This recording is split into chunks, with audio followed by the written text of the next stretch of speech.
All right, so let's start with a question. What if our universe wasn't just a place, but a thought?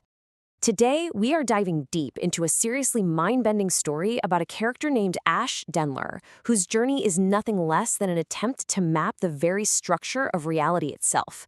So yeah, prepare for a trip down the rabbit hole. So this story, it doesn't exactly ease you in. It starts with a total system shock. For our main character, Ash, the world he knows literally dissolves around him, turning into liquid crystal.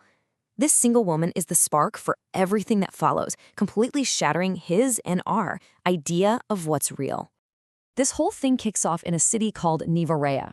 Ash is feeling kind of trapped, by the limits of normal perception.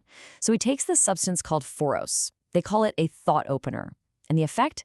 It is instantaneous and just immense. His consciousness literally erupts above the city like a massive jellyfish of light. At this point, reality as he knew it is officially over. And that moment, that's what really marks the first stage of Ash's journey, unlocking his mind by leaving his entire known world behind. So, you might be wondering, where does a mind go when it's, no longer in a body? Well, it goes straight to the source. Ash finds himself at something called the River of Loomis, which is basically a flow of pure, undiluted thought. Think of it like the universe's ultimate memory bank. And it's here that he meets his guide, an architect of this new reality named Lyra. So now, with Lyra as his guide, Ash starts to learn the fundamental rules of this new place. And he starts with a pretty shocking revelation. Reality isn't static. It's being constantly generated. Okay, so right away, this begs a huge question, right?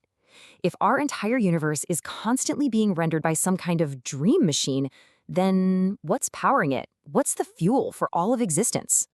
Well, the answer is a substance the architects call flux. And get this, it's the raw creative energy of human imagination itself. But that leads to a pretty wild implication. If reality runs on something as personal as creativity, there's gotta be a cost, right? And that cost is, well, it's horrifying. Ash starts to realize he's not just an observer watching this great machine at work. He is the fuel. The system needs a self-aware template to copy from, a pattern to think itself into existence, and Ash's own identity is the input. As terrifying as it is to become fuel for creation itself, believe it or not, the biggest twist is still to come. And it's all about the true nature and the true scale of this so-called dream machine. See, Ash quickly learns the machine isn't some hidden server farm under an island somewhere.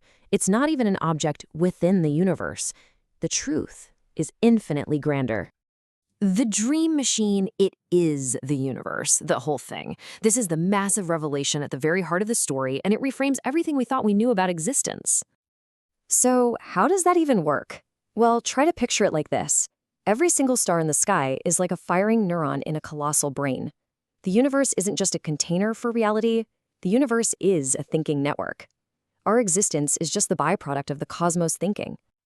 This new understanding that the universe is basically a giant brain gives Ash and Lyra a completely new purpose. I mean, their entire mission is about to change dramatically. Their goal is no longer just to understand the system. Nope. Now they have to become active participants.